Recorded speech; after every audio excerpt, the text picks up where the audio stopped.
অবশ্যই ইসরায়েলের আত্মরক্ষার অধিকার রয়েছে এবং যুক্তরাষ্ট্র তা স্বীকারও করে। আয়ারল্যান্ডের জনপ্রিয় রেডিও টেলিফিশ এএরএনকে দেওয়া এক সাক্ষাৎকারে এমন মন্তব্য করেছেন যুক্তরাষ্ট্রের পার্লামেন্ট কংগ্রেসের নিম্নকক্ষ হাউস অব রিপ্রেজেন্টেটিভসের সাবেক স্পিকার ন্যান্সি পেলোসি। সাক্ষাৎকারে পেলোসি বলেন, ইসরায়েলের অবশ্যই আত্মরক্ষার অধিকার রয়েছে এবং আমরা তা স্বীকারও করি, কিন্তু এই অধিকার রক্ষায় প্রধানমন্ত্রী বেনিয়ামিন নেতানিয়াহু যে নীতি নিয়েছেন ও যা যা করছেন তা ভয়ঙ্কর এবং আমরা সেসব প্রত্যাখ্যান করছি। এ সময় ইসরায়েলের কল্যাণে নেতানিয়াহুর শিগগিরই পদত্যাগ করা উচিত বলে মন্তব্য করেন তিনি। ওয়ালটন ফ্রিজ কিনে অনেকের মতো আপনিও হয়ে যেতে পারেন মিলেনিয়াল। সেরা পণ্যের সেরা অফার। নেতানিয়াহুকে আল আকসা ও মধ্যপ্রাচ্য অঞ্চলে শান্তির পথে বাধা মনে করেন কিনা এমন প্রশ্নের উত্তরে সাবেক হাউস স্পিকার বলেন, অবশ্যই মনে করি। আমি জানি না তিনি শান্তিকে ভয় পান কিনা, শান্তিতে বসবাস করতে অক্ষম কিনা কিংবা শান্তির প্রতি অনাগ্রহী কিনা, কিন্তু তিনি দীর্ঘদিন ধরে দ্বিরাষ্ট্র সমাধানের পথে সবচেয়ে বড় বাধা হয়ে দাঁড়িয়ে আছেন।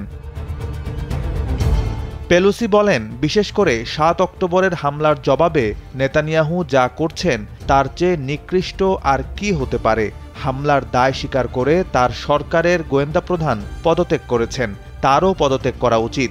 গত ৬ মাসে যা যা হয়েছে সেই জন্য সম্পূর্ণভাবে তিনিই দায়ী। সাক্ষাৎকারে বাইডেন প্রশাসনকে ইসরায়েলে অস্ত্র সরবরাহ বন্ধের আহ্বানও জানিয়েছেন ডেমোক্রেটিক পার্টির এই জ্যেষ্ঠ নেতা।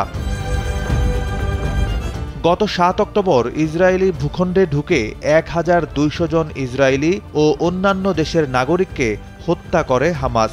সেই সঙ্গে জিম্মি হিসেবে ধরে নিয়ে যাওয়া হয় আরও ২৪০ জনকে। জবাবে সেই দিন থেকেই গাজায় অভিযান শুরু করে ইসরায়েলের প্রতিরক্ষা বাহিনী। গত ৬ মাস ধরে চলমান সেই অভিযানে কার্যত ধ্বংসস্তূপে পরিণত হয়েছে গাজা উপত্যকা। নিহত হয়েছেন ৩৪,০০০-এরও বেশি ফিলিস্তিনি। নিহতদের অধিকাংশই শিশু, নারী ও বেসামরিক লোকজন। ১৯৪৭ সালে প্রতিষ্ঠার পর থেকে ইসরায়েলের সবচেয়ে বিশ্বস্ত মিত্রের ভূমিকায় রয়েছে যুক্তরাষ্ট্র। প্রতিষ্ঠাকাল থেকে এখন পর্যন্ত বিশ্বের একমাত্র এই ইহুদি রাষ্ট্রকে সামরিক, অর্থনৈতিক, রাজনৈতিক ও গোয়েন্দা সহায়তা দিয়ে আসছে ওয়াশিংটন। তবে এবারের গাজা হামলার পর যুক্তরাষ্ট্রে ব্যাপক জনসমর্থন হারিয়েছে দেশটি।